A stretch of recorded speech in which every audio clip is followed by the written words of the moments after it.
আসসালামু আলাইকুম এভরিওয়ান। আজ তৈরি করব গরুর মাংসের কালাভুনা। এটা খুবই ট্রেডিশনাল আমাদের দেশে, আর এটা খেতে খুবই মজা হয়। এটাতে আমি তেমন আহামরি কোনো মশলা ইউজ করিনি, ঘরে থাকা অল্প কিছু মশলাই এটা তৈরি হবে, খুবই মজা খেতে। So without any delay, let's get into the video. So আমি এই গরুর মাংসের কালাভুনা বানানোর জন্য 1.5 কেজি পরিমাণে গরুর মাংস নিয়ে নিয়েছি। তো আমি দিয়ে দিচ্ছি অল্প পরিমাণে পেঁয়াজ কুচি, আমি 1/3 কাপ দিয়েছি। তারপর দিয়ে দিচ্ছি মরিচের গুঁড়া 2 টেবিল স্পুন, হলুদের গুঁড়া আমি দিয়ে দিচ্ছি 1.5 টেবিল স্পুন। তারপর দিয়ে দিচ্ছি ধনিয়া গুঁড়া 1 টেবিল স্পুন।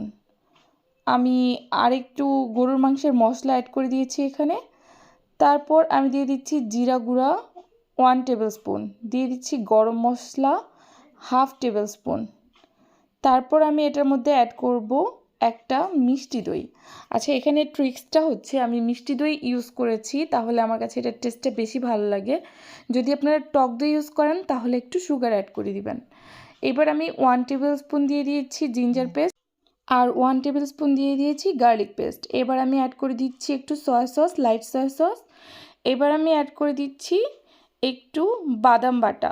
এখানে আমি কাঠবাদাম বাটা নিয়েছি 2 টেবিল স্পুন। দিয়ে দিচ্ছি পরিমাণ মতো সয়াবিন তেল, এখানে একটু বেশি পরিমাণেই দিতে হবে। দিয়ে দিয়েছি বেরেস্তা, দিয়ে দিচ্ছি গোটা গরম মশলা। এবার আমি এটাকে ভালোভাবে ম্যারিনেট করে নিব।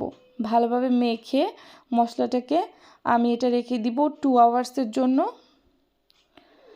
এবার এটাকে আমি একটা পাতিলে করে বসিয়ে দিব কুক করতে, মিডিয়াম ফ্লেমে বসাবো। তো এটা থেকে পানি ছেড়ে আসবে, তো এটা আমি নেড়ে নেড়ে কুক করতে থাকবো। এই যে মশলাটা সহ মাংসটা একদম কষা কষা হয়ে আসবে, ততক্ষণেও আমি পানি অ্যাড করব না, যতক্ষণ পর্যন্ত না একদম কষানো হয়ে যায়। বারবার নেড়ে দিতে হবে সো দ্যাট নিচে লেগে না যায়। এই যে মশলাগুলো কি সুন্দর কষে আসছে, উপরে তেল ভেসে আসলে পানি অ্যাড করে দিতে হবে। যেহেতু এটা বিফ, সিদ্ধ হতে একটু টাইম লাগে, তার জন্য একটু বেশি পরিমাণে পানি দিয়ে দিয়েছি। আর আমি এখানে গরম পানি ইউজ করেছি সো দ্যাট এটা তাড়াতাড়ি সিদ্ধ হয়ে যায়। এবার আমি অ্যাড করে দিচ্ছি একটু জিরা বাটা, দিয়ে দিচ্ছি একটু কাঁচামরিচ আমি ভেঙে দিয়েছি।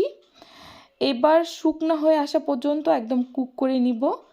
এবার আরেকটা প্যানের মধ্যে একটু তেল দিয়ে এটার মধ্যে একটু পেঁয়াজ আর রসুন কুচি দিয়ে দিব।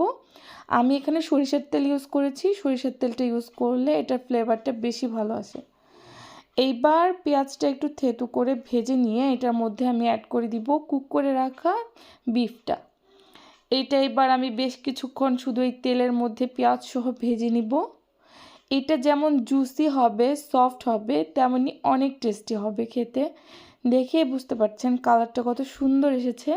এটা কালারটা যেমন সুন্দর, খেতেও অসাধারণ লেগেছে। আপনারা অবশ্যই ট্রাই করবেন। Hope you like this video. If you like, don't forget to show some love. Allah Hafiz.